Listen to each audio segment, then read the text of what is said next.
Ladies and gentlemen, welcome to Mike Herren's Podcast City. And I'll tell you what, in all my 17 years of doing radio and all this nonsense, I got my man, Irish Micky Ward, in the building. And I'll tell you what, great turnout, nothing but love. We brought him in style with the bagpipes, okay? We got the Portuguese food.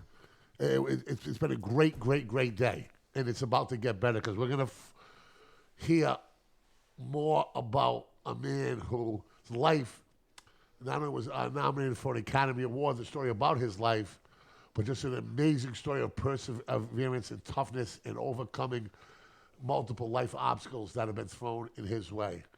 In 1991, not many people know this, he walked away from boxing after some consecutive losses. And we're going to find out throughout this interview what made him come back and get to heights where now he is in the Professional Boxing Hall of Fame. But I like to do my interviews chronologically. We'll come in. Feel free to come in whenever you want. You're born in 1965 in Lowell, Massachusetts, right? Yes. Your family comes from Ireland in the 1850s. Well, that's right? Ireland. I just looked. Actually, I just got a thing. My daughter got Ancestry.com? 23andMe. Yeah, whatever it was. And I'm like 98% Eastern European. It's crazy. Sure, yeah. From Ireland, most from Ireland. Yeah. Scottish, English. Sure. Yeah. And then they moved into the Acre neighborhood in Lowell, Yeah, right? I moved. That's one of the places we lived. Yeah. Tell me a little bit about your family and the dynamic. Is it a two-family household? Is it? I know you got some sisters. Yes. That are very protective of you. Yeah. And your mother's character, amazing. I believe she was nominated for Best Supporting Actress. Yes, she actually won. She won the Academy. Yeah.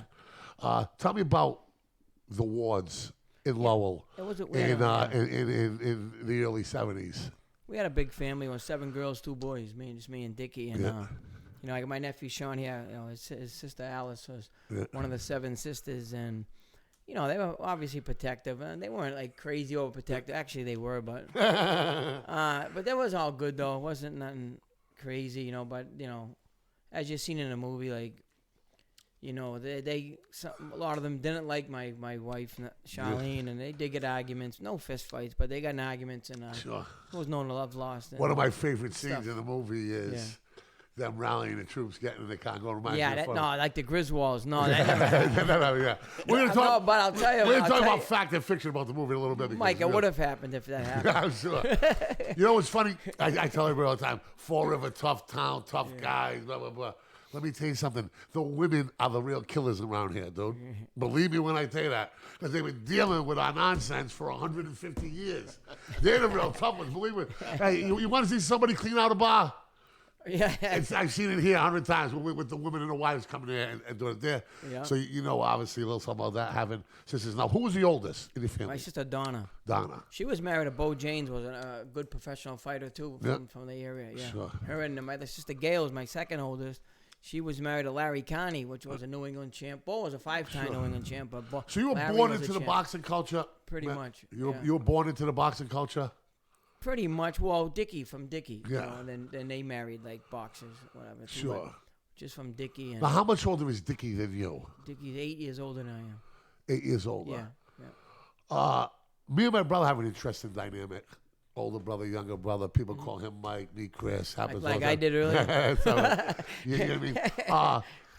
Talk about growing up as Dickie Eklund's younger brother and the good and the bad and all of it, of that experience. Because, I'm sure there's some great times. I'm sure there was some hard times. Right. At the end of the day, Right. He's your brother, and, Right. and you Yeah, gotta ride with him, right? Yeah, exactly. It wasn't hard. People say, "Oh, was it hard?" No, I really never boxing. I love boxing. I did it for my living at the end. But I like baseball, football, things like that. When I was younger, I played baseball, football, Now, wrestled. did you play high school? Any high school sports at all? I ran cross country in high school for like a year, and I played a little bit of football, but I didn't play like a lot. You know what I mean? Were you were boxing? Were you locked into the boxing? I was fighting a lot, so I mean, Sure. it was good. In wrestling, I couldn't wrestle because the Golden Gloves are the same season as wrestling, in the winter. So, and I chose boxing obviously because that was my first sport. But I didn't get like I hadn't ever had to be as good as Dickie. I never looked at it like that because I always played other sports, and he didn't really play other sports. He played baseball a little bit younger, but so I never really had to worry about looking up to him until it got to a certain time when I was in my career where, people said, "Could you be better?" or "Are you better?" and things like that. Yeah. And I still We're say brothers. to this day, I don't look at it that was better. He was better. We both just did what we did. It's an amazing story. Right, yeah. The first family of boxing. But I'll tell you one thing: he was more of a natural than I was, guaranteed. Yeah, we watched a couple of his fights on YouTube the other day, getting ready for this. Let me ask you a question. How old are you when he fights Sugar Ray in Boston Garden? I can remember. Because back in the day, 12 years old. People don't realize Sugar Ray was probably the biggest sports celebrity in the country at that time. He was a golden boy. Montreal Olympics, am I right about that? Exactly, 76. Montreal Olympics, Sugar Ray had $1 million name, $1 million smile, and $1 million feet, man. I mean, he was the real deal. Because back then it wasn't ESPN 1, 2, 3 plus. It was ABC Wide World of Sports. Right, he was HBO. And HBO got into it afterwards. Yeah. Now, so you're at that fight. You're 12 years old. Oh yeah, it was How many crazy. people from Lowell there? Oh, it was packed. I mean, Sugar Ray said to this day, that's the first time he ever got racist stuff. As far as, and we're not racist. I don't care what you are, as long as you're a good person. It doesn't matter to me. You know what I mean? I don't see color, but everyone from Lowell he was saying they were throwing names out. There was better fights in the crowd than it was that night. Absolutely. I mean, there was people, especially everyone throwing this, throwing that. Now Leonard won, without a doubt. And they're throwing, robbery, throwing cups and stuff in there. Like, come on. You know what I mean? All our family. No, as a 12-year-old, but it was exciting. It was like something to be at. That must have motivated you. Say, listen, I want my day here, right? No. It didn't motivate you? No. Really? So, tell me how. I'm being honest with you. Yeah, I want you to be honest. No, it didn't matter. Because I was so wrapped up in like that. I was more scared for him and nervous for him, to get hurt or whatever. You know what I mean? It's your older brother, and Sure. But I didn't really back then think about I want to be here or. Well, you didn't look to say. No, I didn't I didn't really start fighting a lot until I was 12 and on, and at that age, so I wasn't into it as I was later on. Yeah. But no, I just The old Boston Garden was a very special place. Right, but he was at the Heinz Auditorium. Heinz Auditorium? Okay, my bad. But you're right, though. He fought there a bunch of times, too. Yeah. Amazing place. Let me ask you a question. His addiction, how was that to carry? That was hard. It was hard because, you never know what day he'd show up or how he'd show up. But I'll tell you one thing. I don't know how he did it. Ask my nephew Sean. That guy, I don't know how the hell he's still even walking or living. I don't know. I can remember, I tell people this story. I was running. I was in good shape, excellent shape, getting ready for a fight. Now, I call him up at we had left the gym or whatever, and I call him up around 3 hours later. I said, I'm going to pick you up in the morning to run. We're going to run Fort Hill. It's in Lowell, Fort Hill. Yeah. It's a good-sized hill, when you run around the back, you come back up. We're going to do that a bunch of times. And so he's, okay, yeah. He goes, I'll see you in the morning. So I call him up in the morning. He don't answer. I kept calling. He finally answers, and he was been up all night on the drugs, And so I said, all right, I'll pick you up. I'll run by. I was going to run. I ran by and picked him up. Yeah. He come out. He had these sweatpants. I don't know who the hell they were. I don't even know if he had sneakers on. His sneakers, right? We ran Fort Hill, Mike, right? Yeah. He was right on my back the whole time, down the hill, going back up the hill. Then we ran by the house, and he went back up. He went back up in the house, did his thing, and I ran home. And that's the kind of person he was. He had that natural wind, and then he come to the gym, and I'd be trying to rip his head off, right? Yeah. And I couldn't touch him. He'd it lightened me up all the time. I mean, I never really got to him until I got in my late 20s. You know what I mean? That's when he started really getting real bad. It's safe to say he was more talented than you? 100%. 100%? In boxing, yeah. But I had the harder work ethic. Sure. I had I'm not gonna say I had a better chin, but I had a harder punch. I punched harder, and I wanted it more. Yeah. That was the key. Is I trained, I killed myself. Sure. You know what I mean? And that's a great lesson for young people listening out there. But I mean, the harder you work, the luckier you get, and it puts you in places that sometimes the talent won't let you get to. Because fatigue makes coward of all men, and if you get tired, I don't care how good or talented you are, you're tired, and especially. You're tired in okay, I'm not saying basketball or this or how.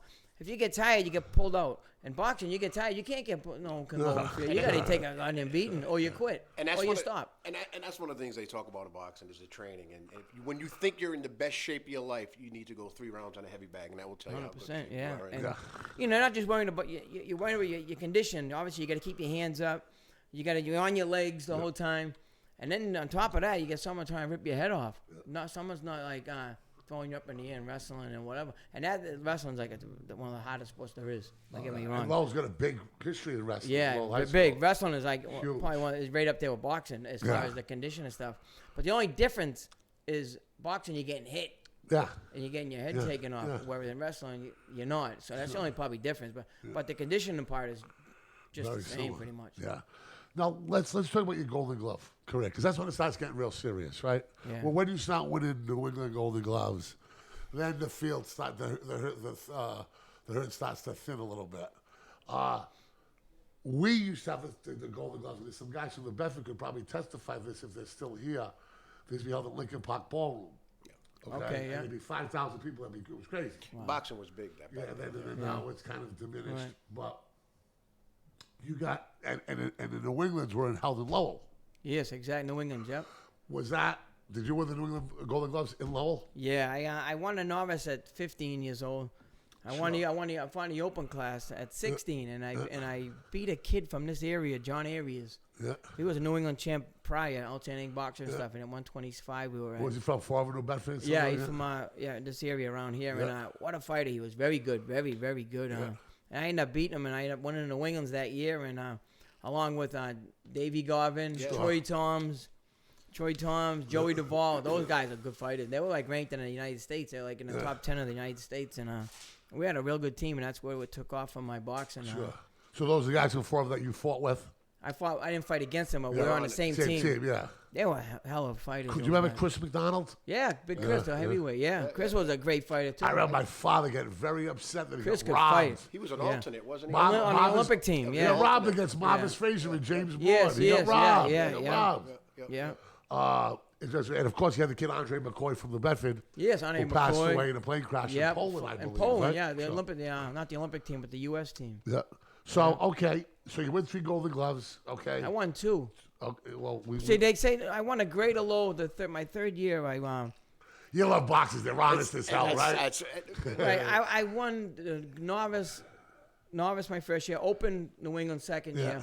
The third year I won the Greater Lowell's Open. Yeah. And I won my first fight. I beat Joey Gamache, who was a 2-time world champion from Maine. I beat him on a Tuesday, and Wednesday I lost to a kid, Rafael Matos from Holyoke. Yeah. I don't know. He kicked my ass too, but seriously, he did. There's that honesty. He did. I don't know. I got tired in the second, third round, and that was it. So he beat me. If I could ask a quick question. So we're at the point now we're talking about the Golden Gloves, right? Do you ever fought in the silver medal? Yeah, I won a silver in 1 year. Yeah. So 3 years I fought. What was the? How can I put this? So boxing. What made you want to box? What was it? And you say it wasn't your brother because when you were watching him fight. Well, that's how I started. I mean, I never looked at it until I want to be like him or I wanted to fight because he fought. No, that's how I got started from him. He took me down to the gym when I was 7. My first fight at 7 at Lynn Harbor House. Joey Roach, Freddie Roach's younger brother. Joey passed a few years back. I had just seen the son last night at the Golden Gloves in Lowell. But I went down. I fought my first fight at 7 and. Because of Dickie, obviously, because he was fighting my cousins, the Luckases and Green Alges and, Liberas and stuff. They all fought, so I said, I'll give it a shot. I never known it would go to where it went. Let's talk about your influences and your coaches as an amateurs. Guys outside your family that played a pivotal role in your life? Is there a coach? Is there a teacher? Is there a mentor? Yeah, there's a lot of them. We I wanna talk- had a guy in the Acre. We had Ouchie McManus. We had Micky Connie, was a great trainer. Mickey O'Keefe helped me train. Gardner Brooks. Arthur Romalo from the Western Gym was huge, big impact on me. You know, guys like that. Davey Ortiz was a great trainer. Was when I was back younger. So many guys that helped me, like along the way behind the scenes that no one sees. You know, like the Romalos, all of them. You know, the kids and the father. Arthur just passed away. Sure. Gardner Brooks, like I said, just a bunch of guys that it's a journey. Really, yeah. And there's people that help you along the way. And, you know, just little things. Boxing, is a puzzle. You know, you learn a little from this one, that one, and you put it together. You know, I didn't just learn from one certain person or this or that. And then I watch different things and watch what this guy did or how that guy did it. And I do a lot of stuff in the mirror. Yeah. The mirror being a fighter is the shadow best. Boxing. Shadow boxing is the best thing you can do. Like as far as seeing if you're on balance, or if you're off balance. You go blah blah blah. You know, you're looking in, making sure your hands are upright and you have techniques proper or whatever. You know, it's huge. You know, people don't understand. I'm not gonna sit in the shadow box for like 5 rounds in front of the mirror. You got to do it. That's what you. You got to do it. And it's it's boring, but if you want to better yourself or learn your mistakes, like the way your stance is, and if you're leaning too far this way or that way. It's a sweet science. Yeah, it's if you're dropping your right hand when you throw your jab, and you see all that in the mirror. And some trainers actually, when they come into the ring with you and you come back to the corner, they're your mirror. They're the ones that. Right, yeah, well, they should see. Hey, you're dropping this. Yeah, because you can't see it. Yeah, you're 100% right. Yeah. So yeah, that's. Yeah. Your amateur career's done. You're 20 years old. 19. I was 19. 19 years old. Yeah. Okay. You decided to turn pro. Right. You're working on the highway, correct? And then I was doing I was working like construction with my dad, roofing. Okay. So, my Uncle Jerry had a paving company, Jerry Greenhouse at Ideal Paving. I did that since I was a kid, you know. Yeah. So I was doing that back then too. So let me ask you a question: when does a light go on and say, "Hey, you know something? I got something left. I got an itch to scratch. Right. I'm gonna do this pro thing." Well, the thing was luckily Dickie had a good trainer, Johnny Dunn, from a New Garden gym in Boston. If you guys remember that gym, it was a big gym in Boston. Well, one of the guys there was Johnny Dunn that trained Dickie. He used to train me now and then. He'd be in my corner and stuff. Yeah. And well, he knew a guy down at Atlantic City named Teddy Brenner, which is the biggest matchmaker in Madison Square Garden and stuff. You know, and Top Rank Boxing, Bob Arum. Yeah. So Al Valenti, who was grandfather was Rip Valenti, right? That used to work with like Sam Silverman and all those guys back in the day. Well, they took me to Atlantic City to meet Teddy Brenner. Teddy Brenner was a big matchmaker back then, and so I only fought 2 fights.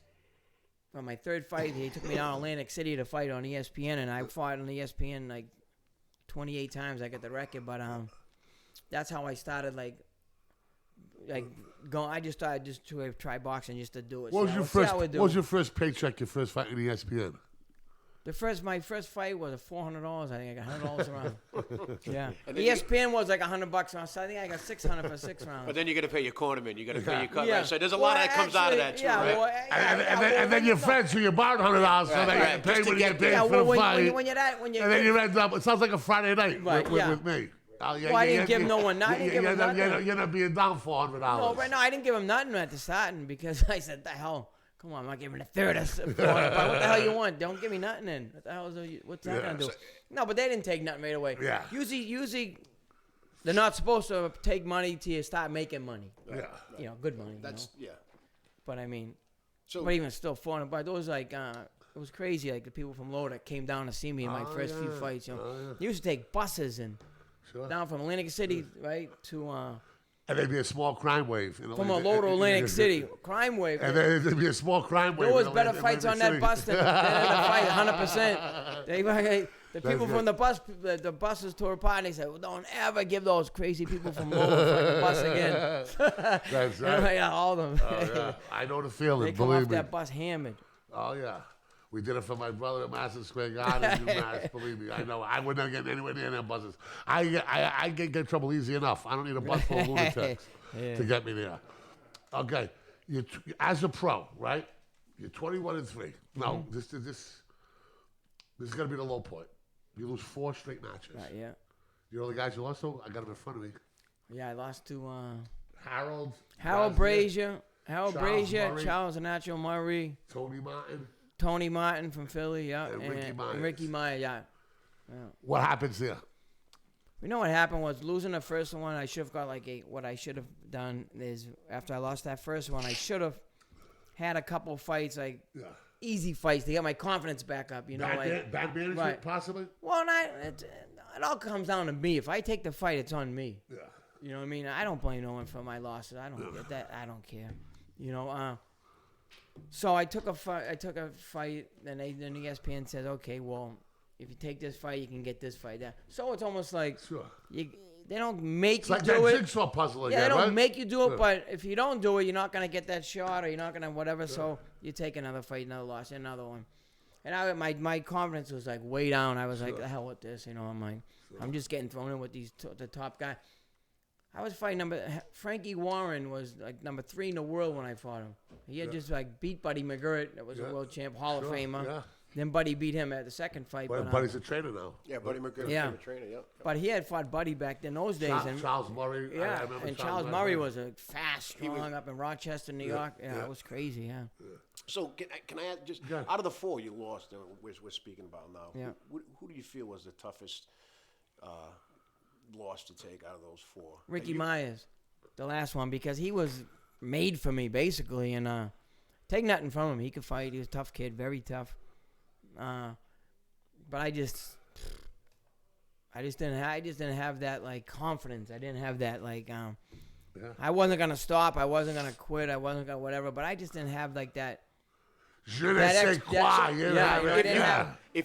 was kind of like down more than anything, and I was second guessing myself, and you can never do that when being a fighter. Never. You know, and that's why that's why I left. We're gonna take a break for a minute or two. Because we talked about the fall, now I'm going to talk about one of the greatest rises in the history of boxing in sports. We got the pride of Lowell, Massachusetts, a champion for Massachusetts, and an unbelievable man, an unbelievable story. Micky Ward, I Am the Hurricane. We'll be back in 2 minutes.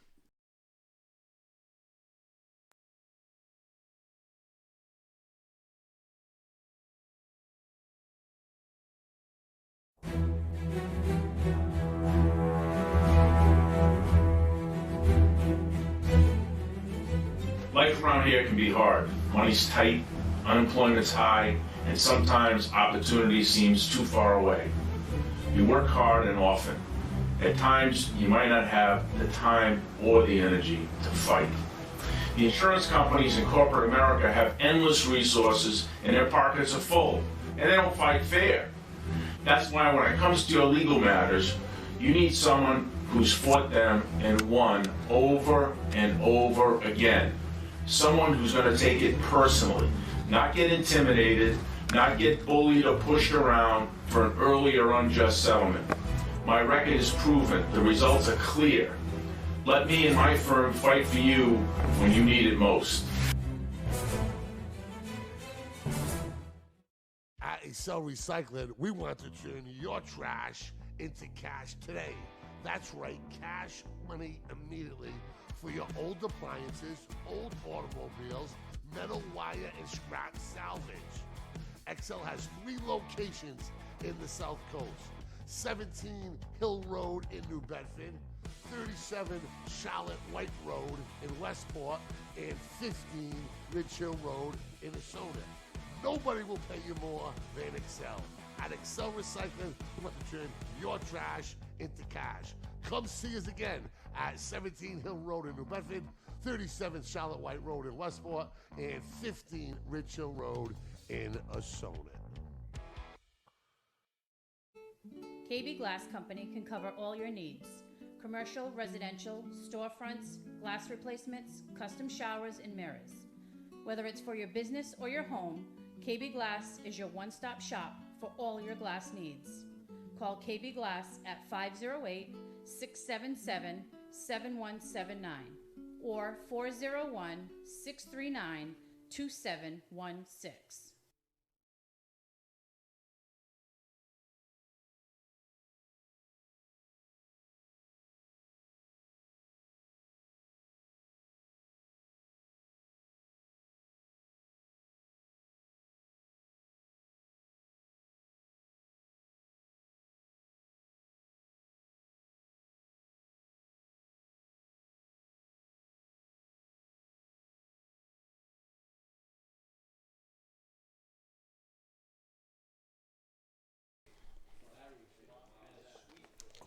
Ladies and gentlemen, welcome back to Mike Herren's Podcast City. I am Mike Herren, Hurricane. We are with my main man, Micky Ward, and four of his foremost boxing expert, Jerry Souza. Thank you. Okay, who should have a podcast, boxing podcast show on this thing, and we'll negotiate. We'll see. I got a 12-pack of Bud Light and half a pack of cigarettes. Can we get? Can we get the deal done there? Pack of Well, Camels. we'll Pack of Campbell's. That's it. No. No. All right. So you walk away at how old? I think the first time was my early mid-20s, I think. Yeah, 1991. Mm-hmm. So you are 26. Yeah, 20, something like that, 25, 20, yeah. something like that. Okay. Is that when you meet your wife? When you meet your wife? No, I didn't meet her till I was, I think, 33, 34, Okay. 33. So you walk away. How long are you done for? A year and a half, the first one. Year and a half, the first one. Mm-hmm. What makes you come back? Well, I came back the first time because I knew I had more to give. I knew if I did it for myself more than doing it for whoever or Yeah. whatever, you know, I did it the way I want to basically do it. The and train motivations way- were different the second time, Yeah, big right? time. Okay, Yeah, good. yeah, Explain that a little bit if you can. I don't know, as far as like different things, like people telling you what to do and do this, do that. No, I want to do it the way I want to do it and the way I felt comfortable doing it. Sure. And that's what happened. Is that when you put the team together in the movie? Yeah, pretty much. Yeah. We got, Dickie always trained me and stuff, and we Yeah. got the management part a little bit different, and Yeah. the training regimen down a little Yeah. different, and different things like that. No big changes, more mental of a change than Yeah. anything. My mindset was a lot different coming back Yeah. than when I left, Why? because I was more mentally strong. I was more I was a little more mature. Because boxing, it's a lot of being like mature enough, mentally mature, not just being strong and Yeah, of throwing course. punch. No, you're being more mental ready and To be in that space, you need to be in to You win. gotta get in that right mindset, and I think I was a better mindset when I came back. Were you nervous when you came back in your first fight at all? No. Do you no. get nervous before Yeah, fights? I mean, I can. You get nervous. You don't get nervous from the guy you're fighting. You get nervous of the unknown. Sure. Can this happen? That can happen. And not of like the guy you're fighting because What's a boxer's biggest nightmare? biggest nightmare. I don't know. Probably getting knocked out. But you never think that. You don't think it? No, it goes through your mind, but you don't. I used to lose sleep and have nightmares of me getting the ball taken from me all the time. That's That's not being able to run fast. Everybody has that one. You're in quicksand. with different athletes go do different things, but I think with boxing is, and I don't know, in the amateur level as so in the pro level, that when you're sitting back there waiting, Yeah, well, that can. there's a lot that goes through your Well, head. honestly, that wears people down. Being nervous and nerves and sweating in the dressing room and like for the wrong reason. You go back there. You want to get a sweat, but not from nervousness. But that's where your team comes in, right? Yeah, but you got to understand that when you have. That's what mental you can have a toughness whole comes in. team. You can have a whole team. But beside Dini you, Brown was Ali's hype man in his ear. Fly, And fly, that's smoke why, a butterfly's thing like a bee. Well, just to get But back, but you can you're have sitting everyone back there. around you being calm, but you're the one fighting. It's you. Yeah. And who's around you? You're the one taking the punches. You're the Yeah, one of fighting. course. You're the one that's gonna be nervous. Or how they can all not be nervous, and you could be. Right. And So what's you just gotta stay relaxed and know that the 2 months you're training, all that stuff, you gotta understand that you did everything you could possibly do. As long as you know that, you should be fine. Right. But if you go in there cutting corners and then you're going to dress room saying, "Oh fuck, I should have did this when I did that, or I should have ran more." If you ever start doing that, you might as well fucking pack it So in. that's You know what I mean? that's safe to say that's one of the not a nightmare, but it's just so much going through your mind. Yeah, So I what's mean- what's going through your mind when you're in that backstage, you're waiting to fight. You know, the undercard fights are going on, and then it's your fight. And so Right. what's going? Can you give us a little bit Well, of you just insight on what's you're going on? basically just you're trying to stay relaxed, which is the most important thing because nerves drain you more than anything else. So Being in there, like even basketball, if your legs are shaking like a leaf before a big game, it's gonna take you a quarter or whatever to get them back or whatever. Performance anxiety can cripple you. Yeah, Oh, 100%. definitely. And It that's- trains you mentally, and it's like you gotta stay. You have to try to, especially being a young fighter, you have to try to be relaxed. It's hard, but you have to like just understand that you trained everything you possibly could to win the fight. You trained as hard as you could. You didn't cut corners. You did this. You did everything right. So you should be fine. Right. But when you don't do the right thing, that's when you're back there sweating your balls off. Saying, "Oh, fuck, why'd I do this? Hey. Why'd I do that?" So Hey, like the best thing to say, the test is easy when the homework's done, right? yeah, Right, exactly. right. No, definitely. Yeah. So you fight for your first title in 1997, the IBF welterweight title, Junior Walter. junior welterweight Yeah. title. Where's my crack stuff? All right, so Yeah. tell me about that. That's your first title shot? Yeah, Vince Phillips. Oh, right, really? Yeah, Vince at the IBF world title in How'd you in do? Boston. I got stopped in the third round. First time I ever been stopped. Not from I got hit with a right hand. Cuts, right? It cut me wide open in my eye. And the referee, not the referee, the woman doctor, which could have been a man too. It didn't matter. Yeah. Stopped the fight, and everyone was ripping. Everyone was throwing things in the ring. All my family. Throwing stuff in the ring, saying, that effing, it's a girl, it's a woman doctor. If it was a man doctor, let her win. And in hindsight, when she stopped that fight in the third round, right, that was the best thing that she could have ever done for me. Because everyone was so mad at her, and I wasn't mad at her. I was just mad because I got stopped. Sure. From the cut. Yeah. My first chance at a world title, and when I went to the doctor, I went to the hospital, and they stitched me up. The doctor said, if she didn't stop that fight, you had a chance of going blind if you could hit one more time because it was so deep that it was going into muscle. Sure. So in hindsight, it was a good thing she stopped it. Now, you know how many times you've won Fight of the Year? Yeah. It's like 3 times or 4 times. You Three won in a row, yeah. Fight of the Year. That's crazy. Yeah. And Fight of the Century. Yeah. Is coming soon. Yeah. Well, what's the Tirogani? Okay, so you get stopped on cuts, but then you come back and you win the world light welterweight title in 2000, correct? 2000, yeah. Who do you beat there? Kid Shane Airy from Liverpool. Really? Did you fight him over there? In Yeah, I England? fought him in London, yeah. How were their fans? Oh. Do you remember when Marvin Hagler beat Alan Minter? Yeah. Oh yeah, well, my I mean, God, that was crazy. The funny, yeah, it was crazy. The bottles. Do you guys remember watching that on Wide World of Sports?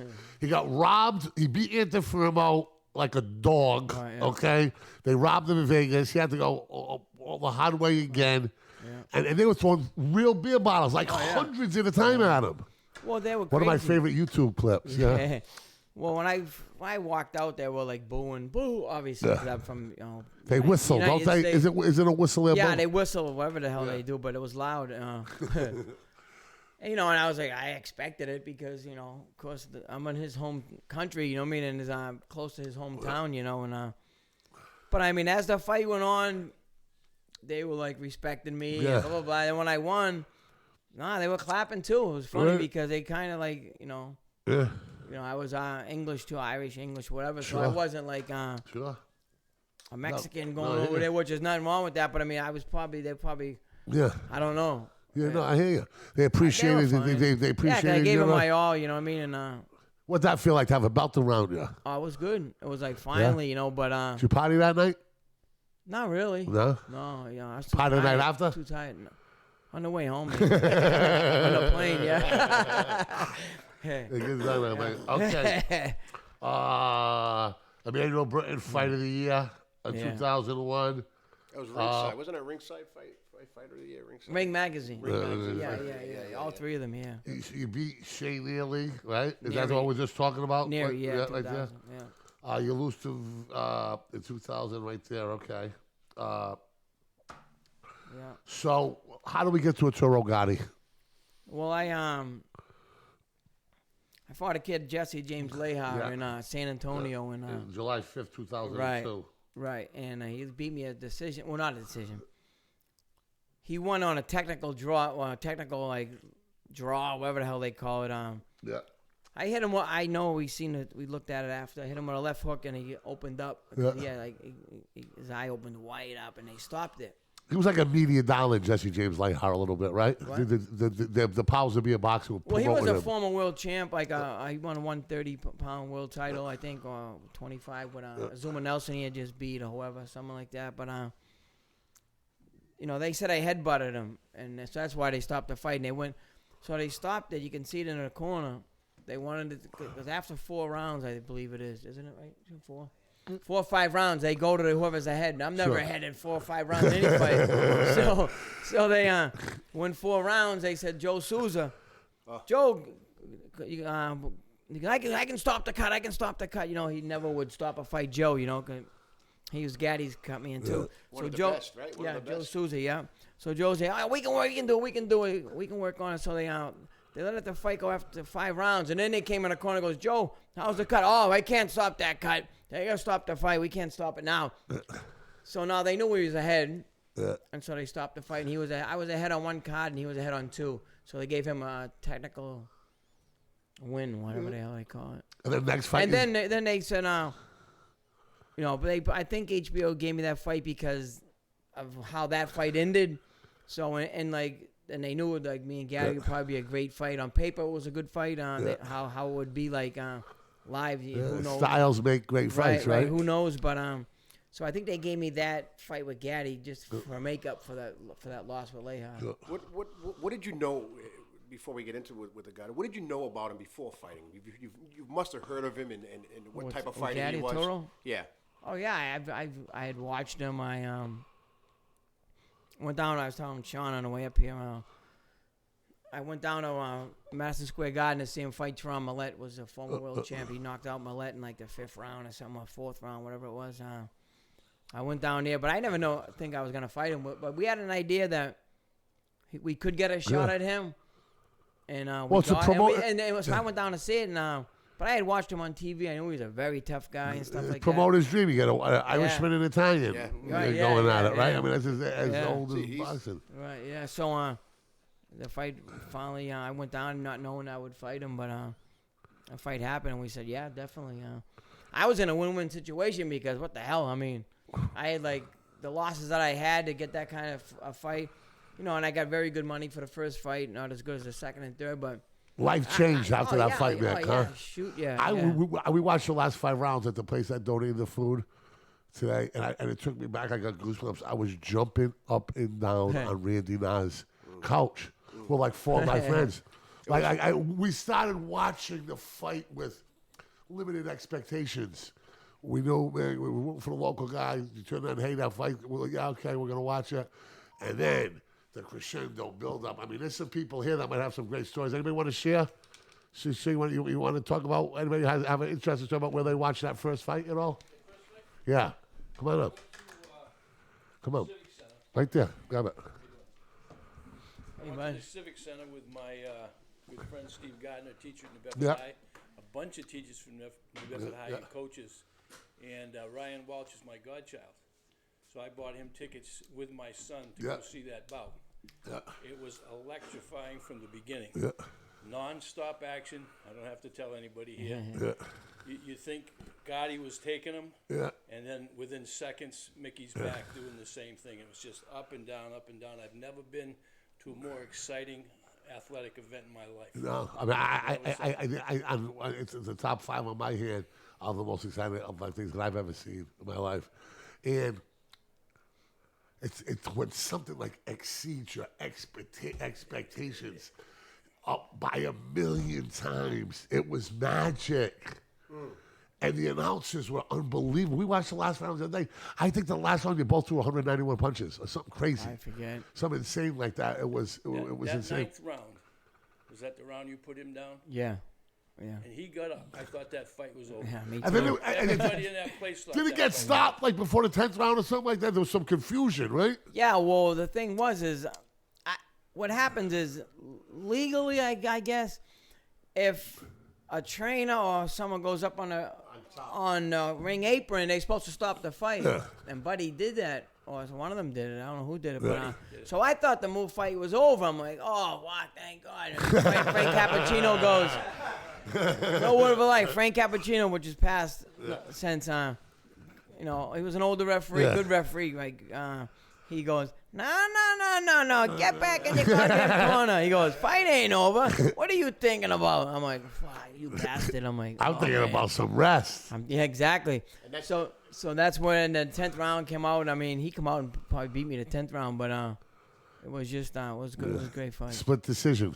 Yeah, right? majority majority split. decision. Yeah. Jimmy Connors, the fighter from New Bedford, said that was the greatest fight he'd ever seen in his life. It was named Fight of the Century, right? Yeah. By ESPN, Fight of the Century or something like So that. far, I guess. George Foreman said that too. He said, Yeah. The century. He said that's the fight of the Yeah, century. that's pretty crazy. Let me ask you a question, honestly. Thank you. Do you ever get tired of talking about it? No, I don't talk about it much. No. Oh, if I do interviews and stuff like that, Yeah. but I go about my day. I do whatever. I don't even think about boxing. You know? I hear you. It's like in the past now. So let me ask you a question. What do you like doing today? What's that? What gets you gassed up today? What gets me gassed Yeah, up? what do you like to do? Like you said, you said, I go about my day. I don't even think about it. I'm not working now because of the winter. I do like the construction Sure. stuff. But I don't know. What are some of the simple pleasures that you have that you enjoy now? Go to gym, work out. You still live in Lowell? Yeah, I'm still there. Sure. Yeah. Do you watch boxing? Now and then, not all the time. I watch it, yeah. Some of the bigger fights I'll watch and stuff like that. Do you have a favorite fighter out there now? Not really. I mean, there's some good fighters out there now. You got the welterweight division. You got Keith Thurman, Errol Spence, them guys. You got one of the greatest fighters now is that what's his name? Lomachenko. Yeah. that guy. So I was talking. What do you think of him? And I think he's a great fighter. He cuts angles and he Oh, uses he's that like ring. the way the way his foot movement is, and the way he his reaction is, and then the way he counter punch. He's always in position to counter. He's always never out of position. He's always right in position to hit you, and he's and the funny thing about it is he's always in position to hit you, and he's always in position to be away from getting hit. You know, it's weird. It's he has that knack. He doesn't anchor that back foot. He uses that back foot. You'll see him slide over. He uses pivots. He uses everything. I mean, he got the whole package. You know. He'll go. Well, he lost the first fight or whatever it was, but if he stays in his weight he is now and he doesn't go too far up, that's the only thing that will beat him is someone that's bigger, because I don't think a good little man will beat a good big man, and that's the only way I think he'll get beat is by going up more and weight and weight. Right. If he tries to fight like someone like Terrence Crawford or someone, that's another great fighter. He'll get beat, I think. You know what I mean? Yeah. He's just too big. Let me ask you a question here, okay? Who was your favorite fighter of all time? Oh man, I really never had one. I like watching Leonard back then, '76. Hagler Marvin was one of them. Yeah. Who won that fight, Micky? Well, funny thing is when I was there, because I fought on the undercard of that card. That fight. I was my 13th pro fight, so I had fought before. When I was there, I had thought Leonard won because Ray I thought stole a lot of the rounds at the end. But being a seasoned pro, as I get into the pro, not now, I don't know. I think Marvin, being the champ, Marvin made the fight. He put the pressure on him. Yeah. But did he give away a lot in negotiations and pre-fight? The ring was bigger, the glove. Yeah, I mean, but I still think Marvin, being the champ, and taking that away from Ray, what a hell of a fight! Probably one of the greatest fighters there was. But it was hard. It's tough. It was close. And you had those 3 fights, one on Terrell Gotti. Which fight do you feel was the toughest for you? Oh, for me, the second two. Probably the second one. Yeah. Because I got dropped in the 3rd round. I punched me on the ear. I don't know if he ruptured my ear. I think he ruptured the eardrum, and I went down, and I was out, and I lasted the whole fight, but I just wasn't the same. My legs were gone, and I was out of it. Let me ask you a question, and I'm gonna take this back to where I was before. Does Sugar Ray Leonard beat Mayweather if they both fought in their prime? I think Ray Leonard. So do I. I mean, taking over Floyd Mayweather is the greatest of this generation, without a doubt. Without a doubt, and he might be one of the greatest of all time because you got to give it to him. Sure. No one beat him, and he fought everyone. I mean, regardless of their age or regardless of whatever, he still beat everyone. Yeah. And then people don't understand about Mayweather is he was a student of the game. He was trained by brilliant boxing minds. Not just and that, he's but a world-class athlete. he was always in great shape. He'd run at different times, and one thing you got to give him is he one of the best conditioned fighters. Sure. I just want to touch on boxing today and what you think is different than when you fought. Is there a difference? I mean, do you feel they're stopping fights a little earlier, where you had fights where you thought they were done and they didn't stop them? Now, what do you feel about boxing today? Well, now they do stop the fights a little bit quicker now because of obviously the CTE, the post concussions, the people passing in the ring, which just happened a few weeks ago. Right. I mean, it's more. I think they might. I don't know if there's back then. I think they were more competitive only because the best fought the best more. I believe. Sure. Now there's so much money in it that if the champs could make as much money fighting a number 20 guy as fighting a number 3 guy, why? Hey, what the hell? Right. I'm gonna go with that. So much money involved now, whereas years ago, the best had to fight the best or whatever. Like you had Leonard fought Hagler. I mean, they fought, and it wasn't like they ducked each other for years and years. They fought. Marvin fought this one. Marvin fought that one. Marvin, you had great fights, Like, Sugar Ray fought Herren. Yeah, Tommy Herren. Sugar Ray had Herren. You had great competitive fights back then. Yeah. Then you had Mike Tyson in the friggin' 90s. It was like. Let me ask you this: what's the best fight you've ever watched? Aside from your fight, I think the Irving, Aaron Pryor, Alexa Guerrero. That was one of the great ones. Yeah, that was great. And the Orange Bowl of Miami. Yeah. Give me the junk, right? Give me the junk. Yeah, you said? yeah, the bottle. What's in the bottle, Mick? Who the fuck knows, but but I'll tell you one thing: he's flying like a fucking nut after. But what it had to be something. What could it be? Going. Who the hell knows? I don't know. Something that gave him a rush, I'll tell you that. Is there an insider trick? Is there something that I don't know what the hell he drank, but I usually a freaking sniff what he was flying around on, but I don't know what he drank. It was good though, because he didn't fucking stop. That was a great fight. Yeah. Aaron, I became friends with Aaron at the Hall of Fame and stuff, and he has since passed too, obviously, but great fighter. He was Aaron. What a good fighter he was. Yeah, he was. He was like the point. Yeah. Yeah. The Hawk, right? Yeah, the Hawk. Aaron the Hawk, right? Yeah. He what a and Alexa Guerrero was the top of his class at that time. Yeah. Argentinian, right? Yes. Was he? Nicaraguan. I got a question. Is it? Are we done with boxing now? Everything. Who, me? Yeah.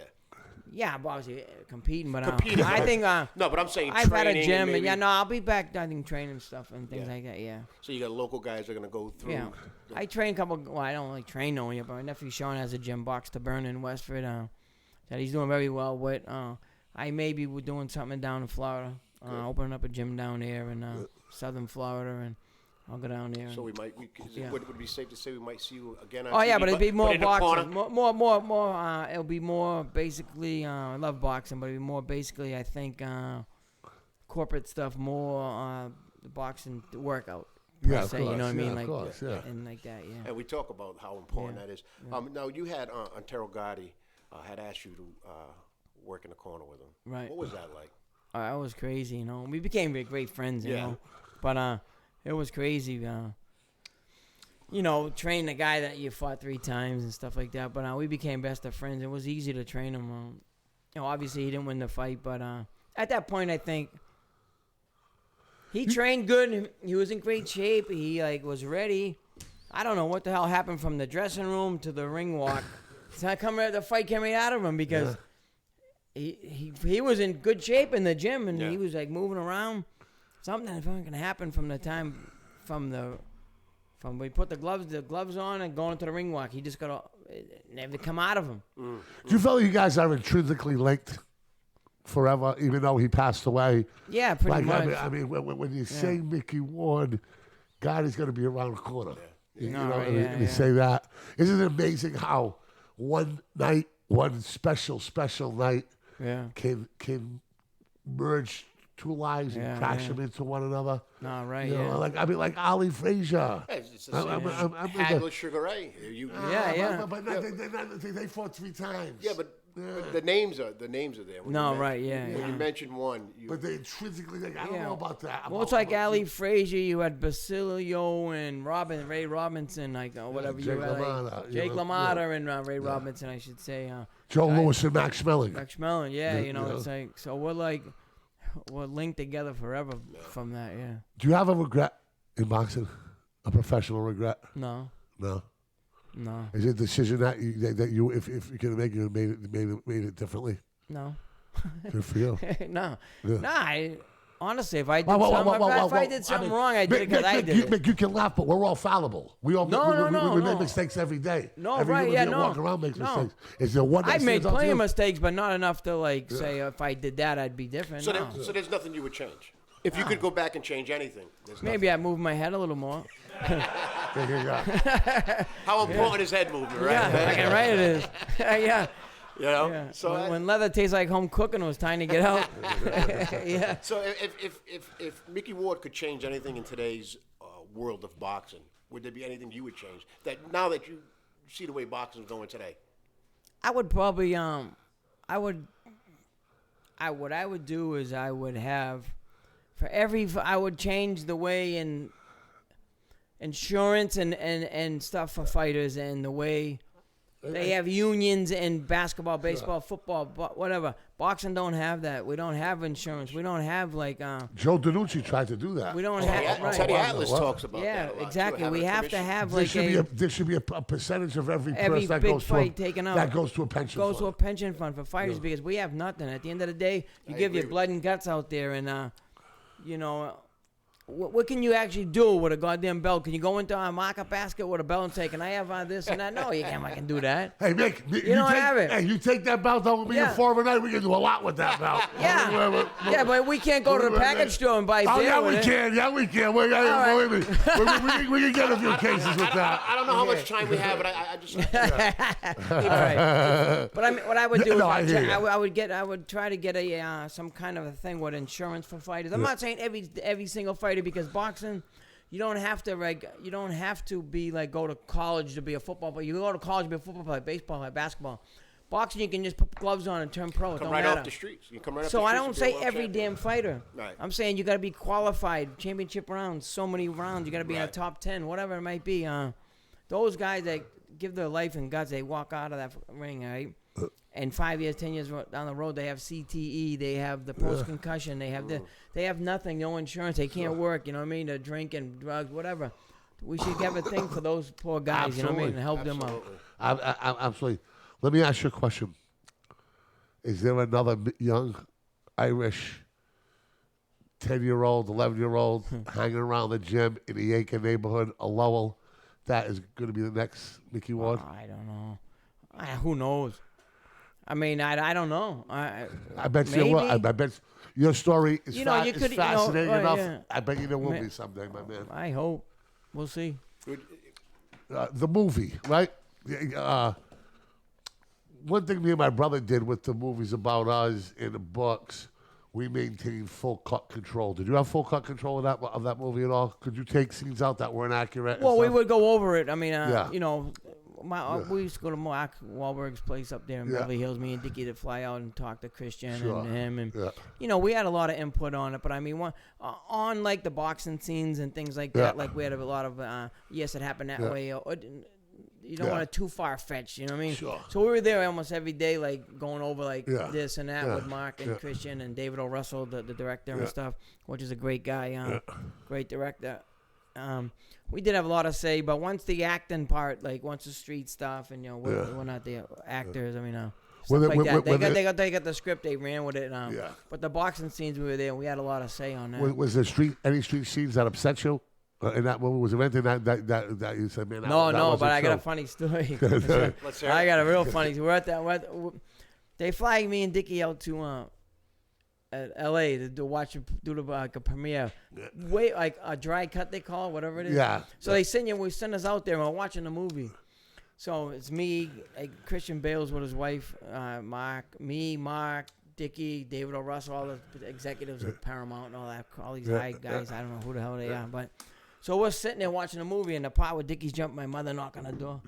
And Dickie jumps out of the window, right? My favorite part of the movie. Oh, yeah. So, is that accurate? No, so Dickie's looking at the part. He's looking at it, right? And he's looking like he didn't do it. So Mark hit me like, Mark going, look at him. He goes, look at Dickie's face. Dickie's going, like he didn't do it. So the movie gets over, and we say go up to Dickie, Dickie, the part where you were jumping out of the window, the look on your face, like you didn't do it. You didn't do that? It wasn't real?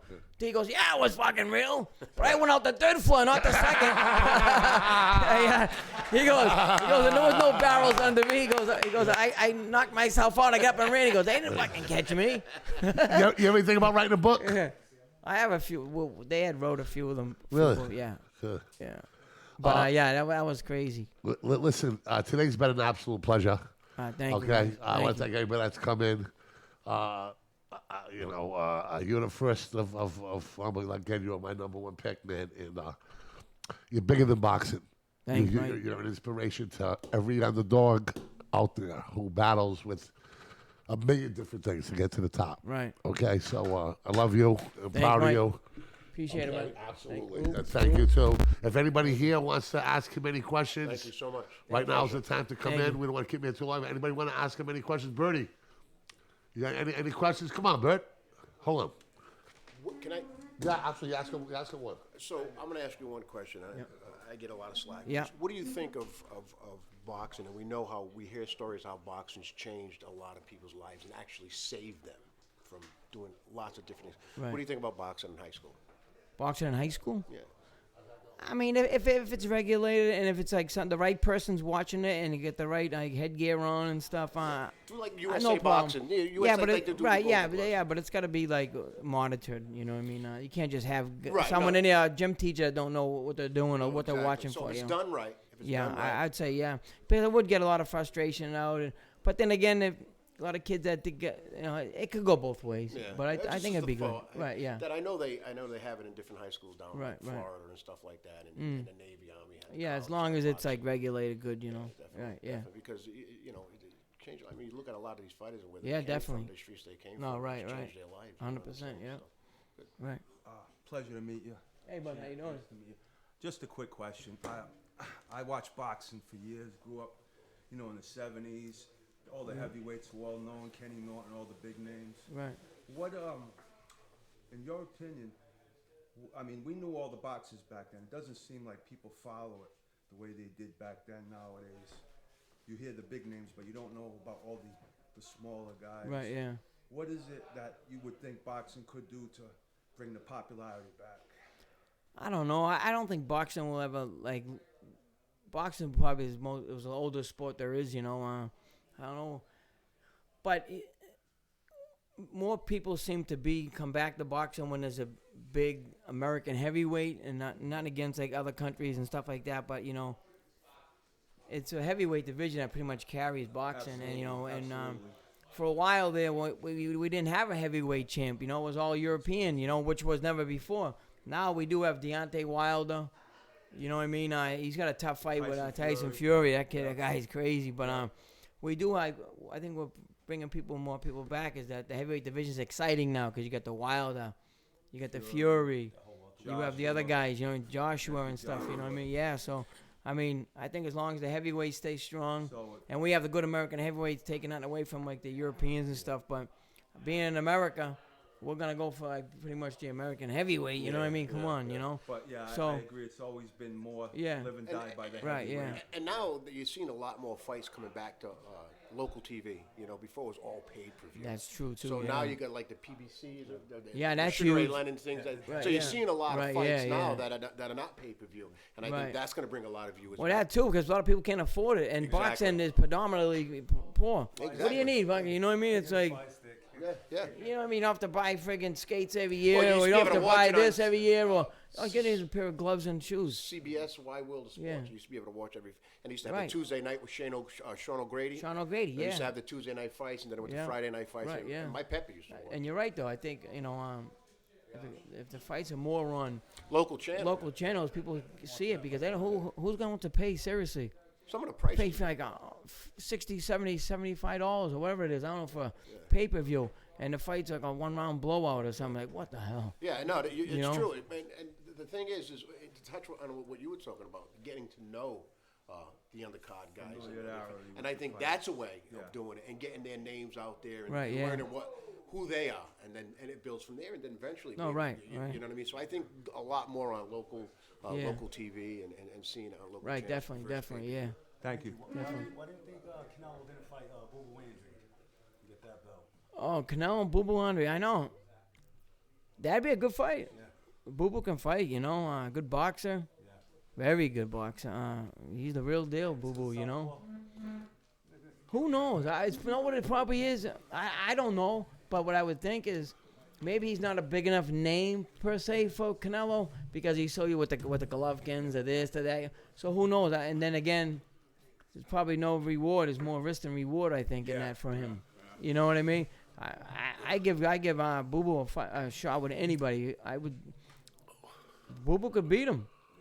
You know, Boo Boo fights a smart fight, That'd be guaranteed. nice. Canel's on fire. You know, He's on top. yeah, Boo Boo Andre can fight. Brad, you got a question for? Yes, I do. First of all, I want to say, as I was sitting here, I just ordered your book. I can't wait to see it, to thank you. read it. Secondly, I wanted to ask, my son is 9 years old, and he's been in Taekwondo for 5 years. He's stepped away from that, and now he just shocked the holy hell out of me by saying, I'd like to learn boxing. Yeah. What do you tell a 9-year-old who wants to learn how to box, and how do you get him into... Well, bring him to his local gym over here. As long as you have the guys you can trust to take care of him and teach him the right way, and just to do it just for self-confidence, you know, not to go in there and fight, and just to learn how to protect himself. And you know what's funny is boxing brings a lot of people together. Like I was like a white kid from Lowell or whatever, but being in the gym, you with the Spanish, you with the Puerto Rican. I mean, yeah, the Spanish, the blacks, the whatever, you know, and now it's Asians. He's all together, you know what I mean? I got more friends like you get to that learn. are on different sides than I do white or whatever, you know what I mean? So it's like, you know, it's great because it brings it in school from the gym, brings the kids in together from in the schools. He's a good kid, you know. Oh yeah, I know him from the gym, and you know, boxing's like universal. You know what I mean? Gets people together from every race, white, black, it doesn't matter. I always felt that boxing builds self-confidence too. 100%. You get a lot of kids that are in school that may not Right. participate in classroom activities, but you know, you start them boxing, and that builds their confidence level, and they believe a little bit more in themselves. And now you're going to get that kid that's going to participate more in the school activities. Yeah, exactly. Yeah. Just because of the confidence. Right, So boxing don't usually make a tough guy. No, know? boxing teaches you discipline. It teaches you respect. It teaches you so much more than just fighting or hitting someone. You know what I mean? And then again, you guys all being in the boxing gym, whoever you're with and whoever you are, you're all like a team. You know what I mean? Everyone's friends. So per se, you know what I mean? You should be, you know, root for each other and stuff. You know what I mean? It's just there's a lot more to it than just beating people up or getting hit or hitting somebody. But that's the finished product. That's what people see. They sometimes don't understand what goes on beyond the scene. Right, because they don't see that. You Right, know? right. In the gym and training, and so that's a really good question. Right, yeah. It's a really good question. Definitely. So you gonna let him box? We'll see. Yeah. I gotta start him. I mean, let like him I said, try it. You know, let him try it. Let him go down and see if he like. Because you don't know until you let him see it. It's you don't gonna have be to a let tough him get sell hit. for his You mother, don't. but- Yeah, but you don't have to let him get hit. You don't have to. He can just hit the bags. He can hit the pads. He can do whatever, jump rope, whatever he wants to do. He doesn't have to go in there and actually get hit physically. Right. He can go in there and just learn it, It's and to give him self confidence. You know what I mean? You know what I mean? And you know, and you get to know people in there, and you become their friends, and it's a big thing, you know. It's a great way. It's a great way to stay in shape, and it's Yeah. it's fun. It's a fun activity. Great trainers. I mean, when I worked, It is with boxing, one somebody, of the best condition there you is. see You these know? guys drop Yeah. weight, and so it's great to, like I said, self confidence. You start communicating with people in the gym. Yeah, You build yeah. a relationship with your trainer. So there's a lot that goes on behind boxing. I think that sometimes the public that doesn't understand. You know, they No, think right right, away. yeah. You think boxing it's a violent sport. Right, You know? yeah. But it's not. There's a lot of positives Right, yeah, that, yeah. that come out of it. You know? Yeah, exactly. Yeah. What are some of the positives that it's made in your life when you started? But what would have Micky Ward done if it wasn't for boxing? Who knows? I don't know. I don't know. Who knows? I'm here though. Somebody else wants Yeah. to. Here, come over here. Yes, sir. Oh, is it? All right.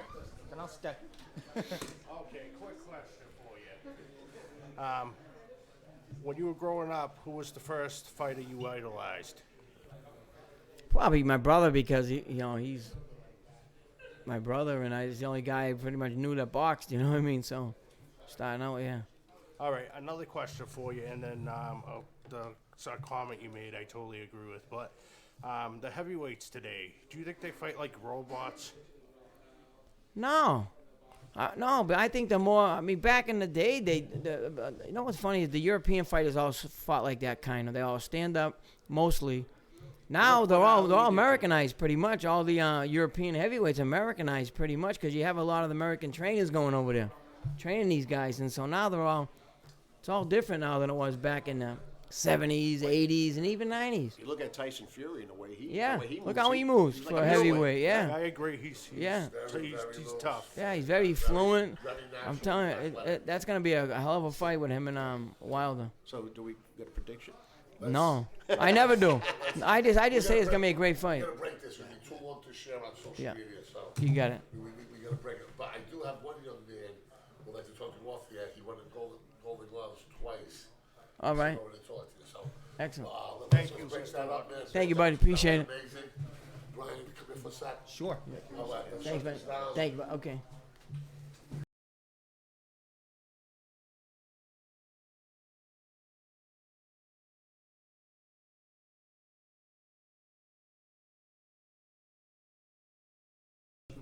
Really good. All right. Amazing to actually see you in the flesh now. Yeah, thanks, man. bud. Documentaries and things. And Thank you. My trainer's Libby Medeiros. Okay, yeah. Yeah, I know Libby, yeah. Said a lot of things about you guys. Yeah, yeah, Pretty cool. man. Yeah.